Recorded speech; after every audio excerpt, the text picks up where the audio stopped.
Astaghfirullah. Allah Subhanahu wa taala berfirman di dalam surah Al-Mutaffifin ini, A'udzubillahi minasyaitonirrajim. Bismillahirrahmanirrahim.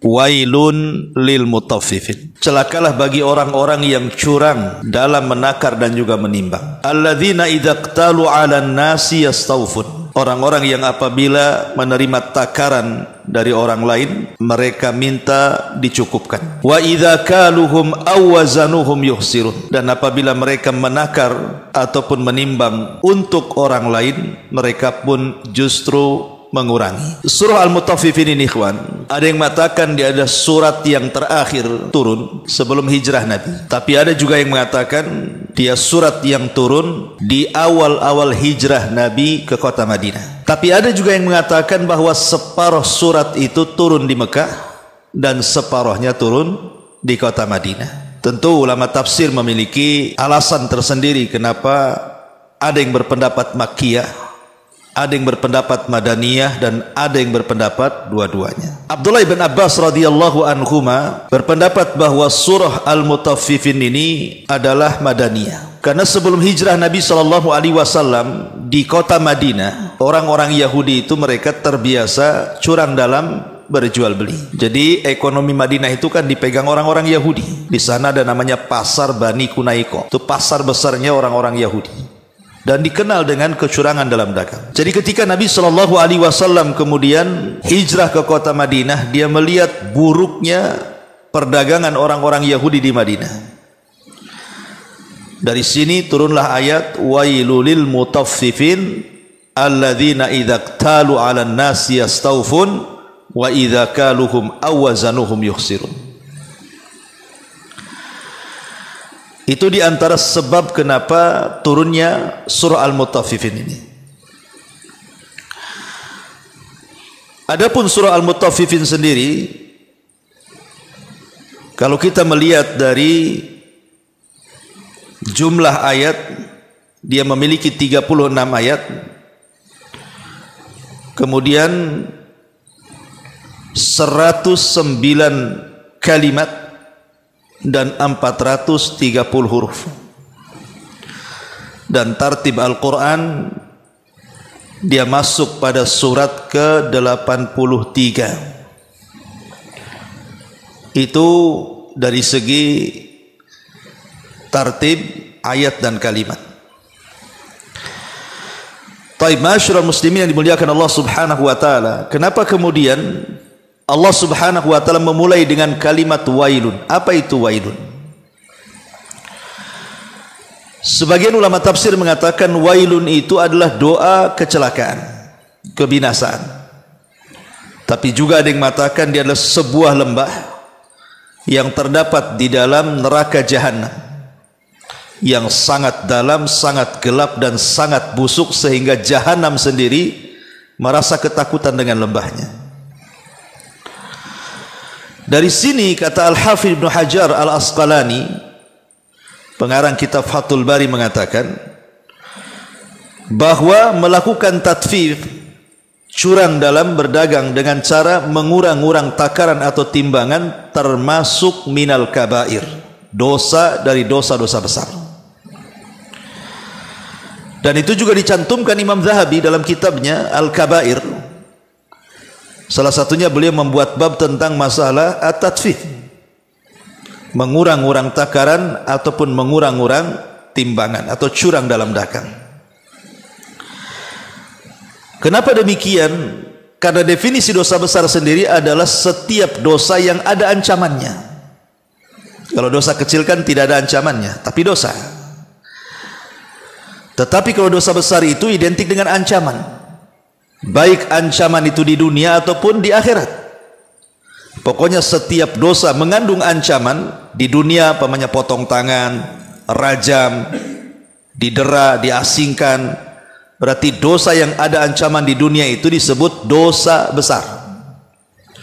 Atau di akhirat seperti di sini, diancam dengan wail, lembah di neraka, atau diancam dengan neraka, atau diancam dengan azab. Maka apapun dosa, kalau sudah ada ancamannya, ketahuilah itu adalah minal kabair, dari dosa-dosa besar. yang tidak bisa diampuni hanya dengan sekedar wudu, dengan sekedar solat, dengan sekedar zikir, tidak, tetapi harus dengan taubatan nasuha. Dan kalau itu berkaitan dengan hak orang lain, maka harus dikembalikan haknya. Ma'asyiral muslimin yang dimuliakan Allah Subhanahu wa taala, kenapa kemudian tatfif ini sedemikian kerasnya sampai dijadikan satu nama dalam Quran itu, Al-Mutaffifin? Karena yang namanya tatfif, mengurang-urang takaran, timbangan dan yang semacamnya itu kezaliman. Dia adalah kezaliman. Kemudian memakan harta orang lain dengan cara yang batil. Kemudian melukai orang lain, karena kan dia merugikan masalahnya. Kalau orang yang membeli itu tahu bahwa dia dicurangi, sakit hati. Ya. Kemudian juga menimbulkan perpecahan antar kaum muslimin, kedengkian, tidak suka kan begitu. Kadang-kadang kita ngomel juga kan gitu. Beli sekilo rupanya ditimbang tak sampai, apa nggak ngomel-ngomel kita? Lah dari ini pula kemudian kenapa kemudian ancamannya berat lebih daripada itu? Sering saya kasih contoh antum. Kalau masalah tatfifnya ini mungkin barang-barang berharga seperti emas, perak, dikurangi sekian gram gitu kan, tentu terasa ruginya. Karena emas itu kecil tetapi harganya besar kan gitu, terasa lah kan gitu ya. Tapi mungkin kalau tatfifnya mengurang-urang takaran dan timbangan itu pada sesuatu yang sifatnya mungkin harganya murah, seperti umpamanya jual buah-buahan, duku, salak, jeruk atau yang semacamnya. Mungkin kalau kita beli 2 kilo dikurangi setengah on, mungkin tidak sadar kan gitu ya, tidak tampak gitu ya. Dan kalaupun seandainya yang sedikit itu kita makan pun tidak mengenyangkan sebenarnya. Kita beli 1 on umpamanya duku, nggak kenyang juga. Tapi kenapa kemudian ancamannya demikian kerasnya dalam Quran sampai dikatakan wailun, neraka wel bagi mereka, lembah jahanam bagi mereka. Dari sini kata para ulama, karena kita tahu bahwa antara pedagang dan pembeli itu terkadang tidak saling kenal. Kalau yang curang dari pihak pedagang, berarti dia menzalimi pihak pembeli. Kalau dia curang dari pihak pembeli, dia menzalimi pihak pedagang. Contoh umpamanya, pembeli ini kita tidak tahu siapa dia. Bagaimana kalau yang membeli itu anak yatim? Berarti kita memakan hak anak yatim. Bagaimana kalau pembeli itu fakir miskin? Berarti kita memakan hak fakir miskin. Atau mungkin nampak orang kaya yang membeli, bisa saja orang kaya itu disedekahkan kepada panti asuhan untuk anak yatim juga kan begitu kan.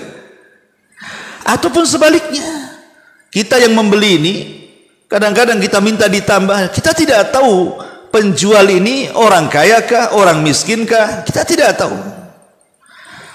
Lah karena ada kemungkinan memakan harta-harta anak yatim, harta anak miskin dan begitu seterusnya, wajar kalau Allah Subhanahu wa taala dengan keras mengatakan wailun lil mutaffifin di sini. Celaka bagi orang-orang yang mutaffif di sini, yang suka mengurang-urang takaran dan timbangan itu. Kalau dia jadi penjual, dia kurangi. Kalau jadi pembeli, dia minta tambah. Ma'asyiral muslimin yang dimuliakan Allah Azza wa Jalla, sebenarnya bukan dari Quran saja celaan tatfif ataupun mengurang-urang ini. Di dalam hadis Nabi Shallallahu Alaihi Wasallam dijelaskan tentang bahayanya ini. Seperti Nabi Shallallahu Alaihi Wasallam mengatakan ketika menasihati orang-orang muhajirin, apa kata Nabi Shallallahu Alaihi Wasallam? Ya ma'syaral muhajirina, khamsun idzabtulitum bihinna fa'udzu billahi an tudrikuhun. Kata Rasul, hai orang-orang muhajirin, ada 5 perkara jangan sampai menimpa kalian. Kalau 5 perkara ini menimpa kalian, aku berlindung kepada Allah semoga jangan sampai menimpa kalian. Rasul ketakutan kalau 5 perkara itu menimpa umatnya, sampai Rasul berlindung kepada Allah A'udzubillah an tudrikuhun. Aku berlindung kepada Allah kalau kalian sampai terkena 5 perkara ini. Lah salah satunya dari 5 perkara ini kata Nabi sallallahu alaihi wasallam, walam yanqusul mikyala wal mizan illa ukhidhu bisinin wa syiddatil maunati wa jawri sultan. Tidaklah sebuah kaum mereka mulai mengurang-urang takaran, mengurang-urang timbangan, kecuali Allah akan timpakan kepada mereka paceklik yang berkepanjangan, sulitnya ekonomi, dan dikuasakan kepada mereka penguasa-penguasa zalim. Makanya boleh jadi mungkin negeri kita ini, kalau seandainya kemudian yang berkuasa itu orang-orang yang zalim, maka boleh jadi penyebabnya karena kita sebagai rakyat ini belum mampu jujur dalam berdagang. Karena di sini Rasul mengatakan seperti itu kan. Kita ini berharap pemimpin kita adil, pemimpin kita baik, pemimpin kita wah gitu ya. Tapi kita pula masih mengurang-urang takaran dan timbangan. Dari sini Allah mengatakan, innallaha la yughayyiru ma biqaumin hatta yughayyiru ma bi anfusihim. Allah tidak mungkin merubah sebuah kaum sampai kaum itu yang merubahnya. Subhanallah, kalau kita melihat hadis ini, dosanya 1 kan, tapi azabnya 3. Dosanya cuma mengurang-urang takaran timbangan 1 saja, tapi lihat bagaimana Allah subhanahu wa ta'ala menurunkan 3 azab atas lisan Rasul. Pertama, paceklik yang berkepanjangan. Yang kedua, sulitnya ekonomi. Yang ketiga, dikuasakan penguasa zalim. Menunjukkan bahwa tatfif ini bukan perkara ringan, karena azabnya banyak di sini.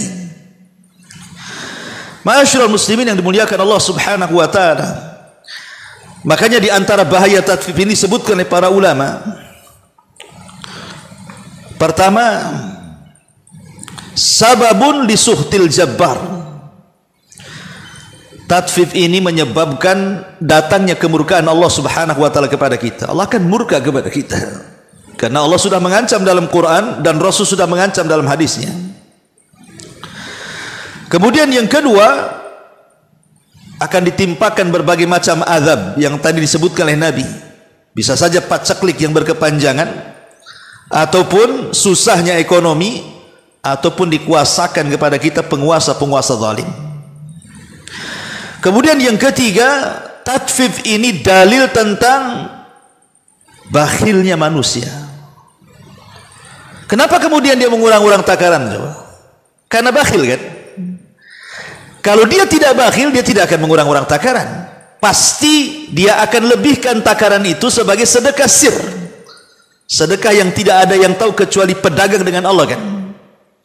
Coba kalau ada orang beli 1 kilo, antum timbang 1 kilo, antum masukkan salak 1, jeruk 1, duku 1 mamanya, berarti lebihnya itu penjual tidak tahu bahwa pedagang ini sedang bersedekah.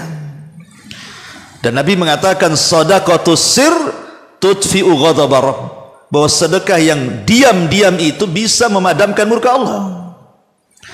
Tetapi kebakhilan ini menunjukkan bahwa tidak ada akhlak sudah hilang, atau bahasa yang tren sekarang, tidak ada etika. Ini yang sekarang lagi ngetren nih, hilang etika dah. Ya, etikanya hilang sudah. Ya. Ini yang ketiga. Yang keempat, menyebar penyakit kehinaan. Ya. Kita ini karena sudah jauh dari agama, akhirnya terjadi kehinaan di mana-mana. Islam mudah saja kemudian akhirnya diruntuhkan oleh musuh-musuhnya karena sudah bobrok dari dalam masalahnya. Menyebabkan kehancuran ekonomi itu karena tatfif di sini. Kenapa kemudian ekonomi kita kaum muslimin kemudian kalah dengan ekonomi pamannya Cina ataupun Barat kan gitu ya? Boleh jadi manajemen mereka baik. Sebenarnya konsep itu sudah ada dalam Islam, tapi terkadang konsep ini tidak dilakukan oleh Islam. Seperti contoh mamanya di sebuah negara bersih, kalau antum ke Singapura, kemudian habis ke Singapura ke Batam kan beda atau jauh. Sana bersih kali kan, masuk Batam kan gitu. Padahal mereka negeri kafir, kita negeri Islam kan. Sebenarnya konsep kebersihan itu tidak perlu melihat negara lain. Konsep Islam sudah ada. Kalau diterapkan itu lebih bersih daripada mereka sebenarnya. Tapi itu tidak diterapkan, termasuk juga dalam ekonomi. Kebanyakan tatfif. Ya. Kemudian juga menunjukkan hilangnya amanah.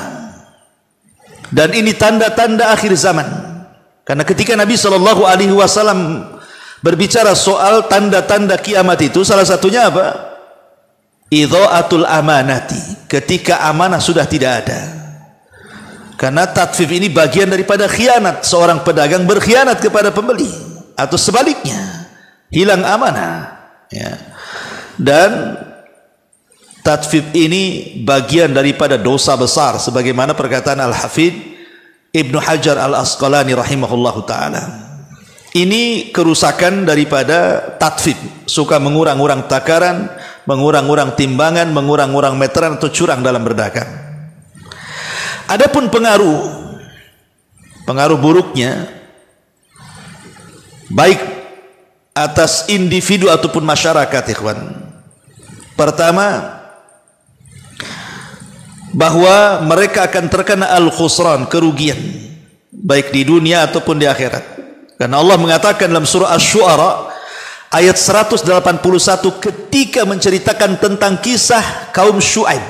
Ingat, kalau kita melihat sejarah para nabi, yang pertama kali melakukan curang dalam jual beli itu justru kaum Madian, yang diutus kepada mereka Nabi Arab namanya Syu'aib alaihi salatu wassalam. Inilah kaum yang pertama kali mencontohkan curang dalam dagang.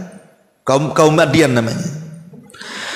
Lalu Allah Subhanahu wa taala bercerita ketika menceritakan tentang kisah Nabi Syu'aib, kata Allah, wa auful kaila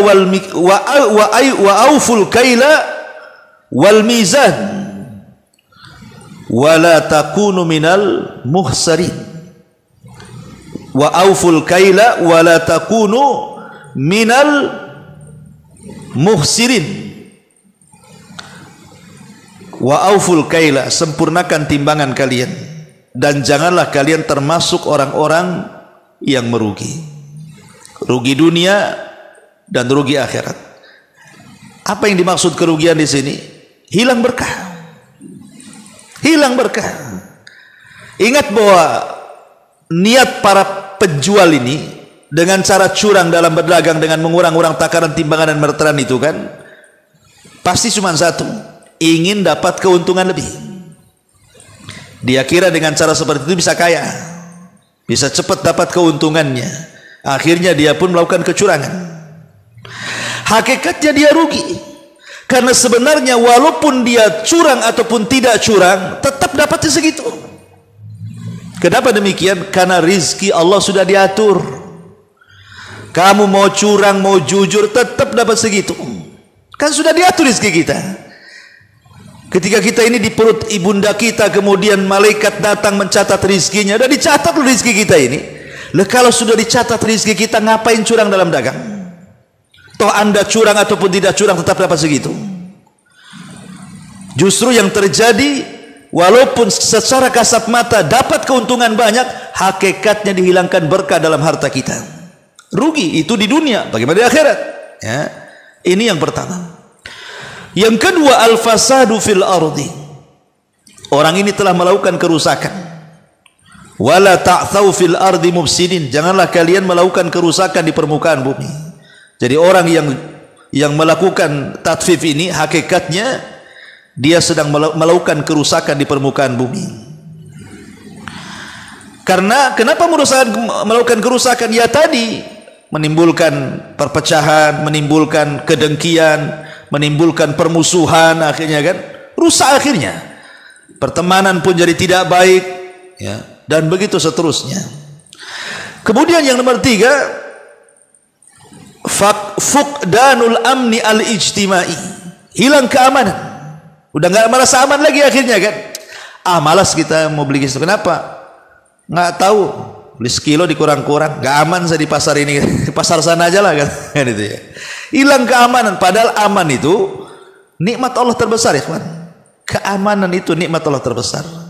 Lebih-lebih kemudian di antara azab yang akan ditimpakannya adalah kekurangan ekonomi, susahnya cari pekerjaan. Coba Itu kata lisan Nabi kan? Ditimpa paceklik berkepanjangan ataupun syiddatil mauna, susahnya ekonomi, hilang keamanan kan? Kalau orang susah ekonomi, artinya kan kemiskinan di mana-mana. Kalau sudah kemiskinan di mana-mana, pasti banyak kejahatan di mana-mana. Kejahatan di mana-mana, ikhwan. Tetapi yang ajaib itu di dunia ini cuma ada di Palestina. Di Palestina itu walaupun mereka susah makan, susah di blokade, tidak bisa makanan, minuman masuk, obat-obatan pun tak masuk. Susah di sana. Banyak orang mulai mati kelaparan. Tapi tidak ada yang melakukan kriminal di sana. Nggak ada orang mencuri. Nggak ada. Ya. Coba kita saja kadang-kadang ya, seperti di mana itu yang terjadi gempa, tanah geser itu. Ini bantuan baru datang, belum sampai di tempat, udah dirampok tuh pakainya, kan? Bayangin aja. Itu baru bagian kecil di negeri kita itu. Ya. Bahkan ada di sebagian tempat itu, ketika terjadi bencana itu, toko-toko itu dijarah betul. Ya, karena orang yang punya ada ketakutan kan, udah pergi, datanglah orang tak jelas. Nah, itulah akibat daripada susah kan, akhirnya muncul kriminal, dan itu berawal ketika dicabutnya aman. Ya. Ini yang ketiga. Kemudian yang keempat, al-ibtian an rahmatillahi azza wa jalla. Dia sudah menjauhkan diri dari rahmat Allah subhanahu wa ta'ala. Karena rahmat Allah subhanahu wa ta'ala itu akan diturunkan kepada siapa? Inna rahmatallah qaribun minal muhsinin. Rahmat Allah itu dekat dengan orang-orang yang muhsin, yang berbuat baik. Ini sedang berbuat jahat orang ini. Curang itu kan kejahatan, kezaliman. Dicabut rahmatnya akhirnya kan. Nah, ini juga bahaya. Termasuk juga faqdul aswaq at-tasrifil alamiyah, rusak ekonomi. Ya, di mana-mana rusak ekonomi dan tercabutnya perasaan kepercayaan amanah. Kita itu udah nggak percaya lagi sama orang. Akhirnya suudon antar kaum muslimin. Coba sesama kaum muslimin suudon akhirnya. Lah inilah kerusakan-kerusakan kalau sampai kemudian orang itu masuk pada tatfif. Tapi para ulama tafsir meluaskan sebenarnya. Jadi tatfif itu bukan hanya sekedar bicara soal jual beli saja. Ya, bukan soal mengurang-urang takaran, mengurang-urang timbangan, mengurang-urang meteran, curang dalam dagangan. Bukan hanya sebatas itu. Ya, tapi tatfif juga mengurang-urang hak ini juga berlaku kepada Allah, berlaku kepada ibadah, berlaku kepada muamalah yang di luar jual beli. Dan kata para ulama, sebesar-besarnya tatfif adalah ketika mengurangi hak Allah subhanahu wa ta'ala. Sebesar-besarnya tatfif, mengurang-urang hak itu adalah ketika kita mengurang-urang hak Allah subhanahu wa ta'ala. Dan itu ketika kita melakukan kesyirikan. Kenapa kemudian kesyirikan ini sebesar-besarnya tatfif, mengurangi hak? Ya, Allah sudah memberikan rizki kepada kita, ikhwan. Allah sudah memberikan kehidupan kepada kita, memberikan rizki kepada kita, memberikan nikmat kepada kita, segala-galanya Allah subhanahu wa ta'ala kasih. Tiba-tiba kita tidak bersyukur kepada Allah, kemudian meminta pula kepada selain Allah azza wa jalla. Yang harusnya berharap kepada Allah diberikan harapan kepada selain Allah. Yang harusnya takut kepada Allah diberikan takut kepada selain Allah. Yang harusnya meminta kepada Allah diberikan pula doa itu kepada selain Allah. Ini sebesar-besarnya tatfif. Makanya di zaman Nabi SAW ada seorang wanita mengucapkan satu kalimat kepada Nabi SAW, satu kalimat saja. Apa kata wanita ini? Masya Allah wa syi'ta ya Muhammad. Atas kehendak Allah dan kamu. Hanya menambahkan kalimat dan. Rasul marah dan mengatakan aja'altani lillahi nidan, kau mau jadikan aku tandingan bersama Allah? Qul masya Allah wahda, katakan atas kehendak Allah saja, jangan bawa-bawa aku, kata Rasul. Karena kalimat waw ini bahaya, walaupun satu kalimat waw dan ini bahaya, karena akan mengurangi hak Allah di sini. Ya. Ini sebesar-besar tatfif dalam Islam adalah ketika bicara tentang hak Allah, kesyirikan. Ya. Kemudian yang kedua dalam ibadah. Terkadang kalau kita ini, umpamanya Anda ini bekerja di pemerintahan, kemudian pemimpin kita datang, entah wali kota, entah bupati, entah apa kan gitu, atau mungkin dalam dunia militer, polisi, TNI dan begitu seterusnya, itu kalau datang komandannya tuh rapihnya luar biasa, tepat waktu, kalau nggak bisa dipecat atau mungkin suruh push up kan itu kan. Itu kalau yang datang itu komandannya atau pemimpinnya atau wali kotanya atau gubernurnya atau menterinya apalagi presidennya, sebagai bawahannya kita apa enggak dreg-dreg itu langsung sap rapi, pakaian rapi, semua serba rapi, on time lagi. Tapi ketika kita sholat, sholat coba kan, kita sedang menghadap Allah, bukan menghadap wali kota, gubernur, presiden. Ya, terkadang kita ini mengurang-urang hak Allah kan. Ya, mulai dari pakaian kita, kadang-kadang tangan ini garuk sana garuk sini kan. Coba kalau begitu dilakukan kita di hadapan orang yang kita anggap mulia gitu, nggak selesai, nah itu sudah bagi dalam tentara nggak boleh bergerak tuh kan. Tapi kenapa kepada Allah seperti itu? Kadang-kadang pakaian pun itu pula pakaian yang kerja itu pula untuk salat. Kadang-kadang pakai kaos oblong saja. Ini tatfif namanya, mengurang-urang hak Allah kan. Masa kepada manusia sesempurna itu penghormatannya, kepada Allah tidak sempurna? Tatfif namanya, mengurang-urang hak Allah subhanahu wa ta'ala. Atau dalam sedekah, ya, seseorang kemudian ingin bersedekah. Terkadang kalau kita ini mau makan, apapun yang kita inginkan kita pasti bayar walaupun mahal. Bawa keluarga ini malam minggu, ayo deh kita makan di mana, di sana tuh ada kuliner bagus tuh. Bola anaknya, istrinya semua ke situ. Tengok bilnya berapa? 1,5 juta. Bayar nggak ada kepikiran kan? Nggak ada, mana mikir itu. Bayar, puas enak, ya cocok katanya. Besoknya datang pula pengemis, susah minta makan. Iyalah, oke lah, masih dermawan dia ngasih. Kadang-kadang ngasih itu sebagaimana tidak sebagaimana ketika kita ini memberi makan keluarga kita. Kita jor-joran kita bisa makan, nraktir kawan kita bisa jor-joran. Ketika ada orang susah minta makan, paling tinggi ambil nasi padang 1 bungkus. Tatfif ikhwan. Ya. Ini termasuk daripada tatfif sebenarnya. Lah dari sini ikhwatufidin, kadang-kadang kita tidak sadar di antara kita ini masih melakukan tatfif kepada hak Allah subhanahu wa ta'ala dalam bab ibadah ini. Karena wailul lil mutaffifin ini meluas pembahasannya, bukan seputar jual beli saja, tidak, sampai kepada bicara hukuk, ya, hak-hak yang berkaitan dengan Allah ataupun dengan hamba-hambanya selain daripada jual beli. Termasuk juga hak-hak pekerja.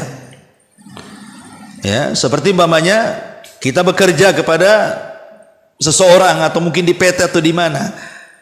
Terkadang-kadang kita ini tidak berpikir, lambat datang, malas bekerja, tapi ketika gajian pengen pula sempurna sebagaimana perjanjian di awal. Ini kan tatfif namanya. Anda sudah memotong jam, Anda sudah memotong waktu, Anda tidur pula di situ, ketika gajian tak mau pula dikurangi. Nah, itulah tatfif namanya. Masuk juga pada masalah-masalah seperti ini. Bahasa kita ini suka ngular kan itu. Pemain tuh bangun rumah lah, kemudian datangkan tukang harian, ya. Kalau antum ada semangat kan gitu. Ketika tak ada yang ngular kan gitu ya. Kalau borongan sih enak, terserah dia kan gitu. Tapi kalau yang harian ini kan bahaya kan gitu ya. Ya. Lah itu kadang-kadang di situ tatfif juga kan, karena mengurang-urang hak orang. Tapi kalau waktu gajian tak mau dikurangi, marah dia. Saya 5 hari kerja loh. Kan itu. Masyaallah muslimin yang dimuliakan Allah Azza wa Jalla, itu contoh saja tatfif dalam pekerjaan. Ataupun dalam masalah ijar, sewa menyewa, itu pun masuk juga kan, tatfif dalam sewa menyewa, bukan sama jual beli saja, termasuk juga hak-hak yang berkaitan dengan manusia, baik dengan kawan, baik dengan ulama gitu ya. Namanya seseorang murid dengan ustadznya, maunya murid itu, ustadz itu kalau bisa nggak punya salah kayak malaikat, maksudnya ada tuh. Kalau ustadz itu sempurna lah, kalau bisa nggak punya dosa kayak malaikat. Makanya kalau buat dosa sedikit, kebaikannya hilang, yang dosanya itu aja dibicarakan. Tetapi muridnya, dia menghendaki ustadznya kayak malaikat, dia pula jadi iblis gitu maksudnya. Kan gitu. Dia sendiri akhlaknya nggak pernah disorot sama Ustaz. Entah dia melakukan apa di luar, mana Ustaz tahu? Ya kan? Mungkin buruknya luar biasa. Makanya heran, jangan kemudian minta Ustaz jadi malaikat kalau Anda jadi iblis kan gitu ya. Itu tatfif namanya. Masuk juga. Begitu juga sama kawan gitu. Kalau ditraktir enak, dia ngasih besar, kita muji-muji sekali, dia minta ditraktir tak mau pulang. Itu tatfif ya kan, masuk juga kan itu. Ya. Ma'asyiral muslimin yang dimuliakan Allah Subhanahu wa ta'ala, termasuk juga hubungan suami istri. Kadang istri terlalu menuntut kepada suami, ya, sekali ada kesalahan itu pula yang kemudian dilaknatnya. Dia tidak tahu suami itu capek, lelah, letih dan begitu seterusnya. Sekali punya salah satu kesalahan yang dibicarakan, kebaikannya hilang. Itu disebut yakfurnal ashir namanya. Ketika Nabi SAW diperlihatkan neraka, rupanya kebanyakan penghuninya kaum wanita. Sahabat bertanya, apa alasannya? Maka Rasul mengatakan, bukan mereka tidak sholat, mereka puasa, mereka ibadah, tapi kesalahannya satu, yakfurnal ashir, tidak bersyukur akan kebaikan suaminya. Itu tatfif, ya. Termasuk juga orang tua kepada anak-anak loh. Pamannya kita punya anak 5, karena senang kepada salah satunya kita kasih hadiah, yang lainnya tidak dikasih. Zalim, tatfif itu. Di zaman Rasul ada namanya Nu'man ibn Bashir. Bashir ini bapaknya Nu'man. Karena dia suka dengan Nu'man anaknya, dia kasih hadiah tuh. Tetapi kemudian istrinya nggak setuju. Kalau bisa hadiah ini disaksikan oleh Nabi. Datang dia kepada Nabi dan mengatakan, ya Rasulullah, Bashir akan memberikan hadiah kepada anaknya Nu'man. Kata Rasul, apakah anaknya cuma satu si Nu'man saja? Oh tidak banyak. Oh nggak mau, saya nggak mau jadi saksi untuk kezaliman katanya. Kalau kau memberikan hadiah, berikan hadiah semuanya. Harus adil juga kan begitu. Ya tidak boleh ayah itu kemudian pilih kasih. Harus adil kepada anak-anaknya. Termasuk dalam bab waris. Berapa banyak kemudian saudara mendolimi saudaranya, paman mendolimi ponakannya, bahkan orang yang gak dapat waris dia pula dapat, yang berhak dapat waris tak dapat pula kan. Tatfif, dosa besar. Ya, jadi ini meluas kemana-mana bab-bab tatfif ini. Ikhwatu fillah muliakan Allah Subhanahu wa ta'ala. Ya, termasuk hak-hak yang kurang dari orang tua, tidak mengajarkan sholat anak, tidak mengajarkan baca Quran anak. Ketika kemudian anak ini durhaka, orang tuanya marah-marah, kok ini anak harus birrul walidain loh, nggak di anak kok minta birrul walidain pula kan. Aneh kan gitu ya. Anak juga bisa mengatakan, ya saya, jangan kau katakan aku durhaka kepada orang tua yang durhaka kepada anak. Karena ini ada di zaman Umar kan, ada orang tua marah sama anaknya, dilaporkan kepada Umar. Ya Umar, hukum anak saya, dia sudah kurang ajar dan durhaka kepada aku katanya. Umar marah, hampir saja dia menghukum anaknya. Tetapi Umar seorang hakim yang adil, datangkan anakmu. Didatangkan anaknya. Kemudian anaknya kayaknya mau ngomong, kata Umar, kalim ngomong. Ketika anaknya mengatakan, ya Amirul Mukminin, apa kewajiban ayah kepadaku katanya. Apa kewajiban seorang ayah kepadaku? Maka Umar mengatakan, 1, ajarkan Quran. 2, kata, pilihkan ibu yang baik katanya. Kemudian 1, mengajarkan Quran, 2, pilihkan ibu yang baik, kemudian yang ketiga, ajarkan agama. Apa kata anak ini? 3-tiganya nggak ada katanya. Aku tidak diajarkan agama, aku tidak diajar Quran, aku juga tidak dipilihkan ibu yang baik. Ayahku membeli seorang budak perempuan agak gila, kemudian digauli satu malam dia hamil, lahirlah aku. Karena dia tidak suka dengan aku, dia mencampakkan aku.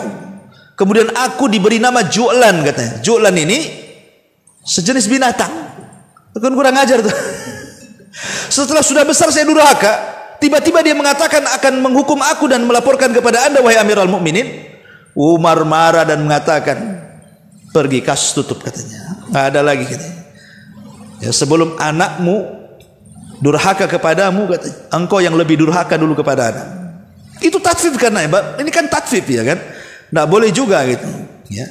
Jadi ma'asyiral muslimin yang dimuliakan Allah Azza wa Jalla. Jadi kalau kita cerita tentang tatfif ini kemana-mana ya. Termasuk juga kadang-kadang kita ini tidak adil.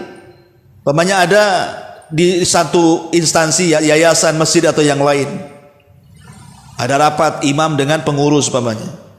Imam ini hafal Quran, dia tahu fikih, dia tahu hadis kan gitu. rapat ada musinin di situ. Yang didengar musininnya. Imamnya tadi dengar. Kan itu. Alasannya apa? Pak Imam bisa diganti, musinin tak susah cari katanya. Ini lingkungan agama, namanya masjid, yayasan, pesantren, coba bayangkan. Ya, kadang-kadang apa? Orang yang nggak ada berkompeten dalam agama, dia pula yang didengar suaranya. Sementara orang-orang yang jelas-jelas punya agama di situ, ditendang dia, tatfif, ikhwan. Dan tatfif ini terlalu dosa besar. Ya. Atau mamanya, antum punya anak gadis, ada 2 orang melamar, satu hafal Quran, satu pula tak hafal Quran tapi pula miliarder. Ya. Kira-kira milih mana? Yang satu ganteng, dokter, gajinya 20 juta, rumahnya di Sukajadi, mobilnya bagus. Satu pula lulusan Jabal Uhud, tinggal di Ruli, hafal Quran, hafal hadis arba'in. Kira-kira tuh milih mana? Pak dokter lah Ustaz katanya. Idza ja'akum man tardawna dinahu wa khuluquhu fazawwijuh, kata Rasul. Apabila datang anak, melamar anak kita, bagus agamanya, bagus akhlaknya, nikahkan dengan dia. Kalau tidak, rusak anak kita. Karena bukan hanya mencarikan jodoh anak kita kemudian selesai tanpa kemudian memikir agama dia, tidak. Ketika kita mati kita butuh doa dia. Lalu kalau anak kita serahkan sama ahli dunia, ketika kita mati kira-kira peduli dengan kita? Nggak peduli. Bukan hanya dia tidak peduli, cucunya pun tidak peduli. Tapi kalau kita nikahkan dengan yang tahu agama, dia peduli dengan kita setelah kematiannya, anak cucunya pun peduli kepada kakeknya. Jadi jangan berpikir soal dunia saja. Kehidupan kita itu ada setelah dunia. Saya bukan promosi lu saja Balud ya. Tetapi di sini maksudnya kita bicara masalah tatfif. Kadang-kadang kita tidak adil di sini. Ya.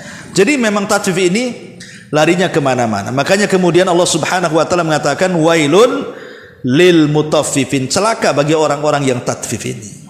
Alladzina idza qtalu 'alan nasi yastawfun wa idza kaluhum aw wazanuhum yukhsirun. Kalau dia menjadi penakar, penjual, dikurang-kurang. Kalau dia pembeli pula dia mau nambah. Kadang-kadang tradisi di masyarakat ini ada kan, yang belum beli sudah nyicipi. Kan ada tuh. Ada duku banyak, langsung dia ke penjual duku, langsung main ambil. Beli sekilo katanya. Padahal itu sekilo dengan satu yang ia makan tuh. Yang satu itu belum dibayar itu. Yang sekilo sudah dibayar, tatfif. Kadang-kadang tidak boleh kita ini main comot-comot kayak gitu, kecuali kalau memang ada promosi dari penjual. Mungkin udah salaknya udah dibongkar, duriannya sudah dibongkar, cicipi, itu asas kerelaan namanya. Ya, mungkin kalau penjual ini kemudian betul-betul pembelinya membeli, mungkin tidak dipedulikan satu tuh. Tapi kalau seandainya kemudian sudah tidak beli, mencaci maki lagi, itu yang masalah. Ini apa ini katanya? Nggak jadi asem. Nah ini kan udah diambil, dimakan, dicaci maki, apa kurang aja? Aduh sakitnya di sini itu penjual tuh. Lah, ini hal-hal yang seperti ini kan terjadi di masyarakat. Ya tadi saya katakan tadi karena tidak ada etika tadi. Nah, itu hilang etika, hilang akhlak. Ya, kalau akhlak seperti hilang gimana coba negara kita ini? Ya. Masyarul muslimin yang dimuliakan Allah Subhanahu Wa Taala, inilah di antara tafsir singkat dari surah Al-Mutaffifin.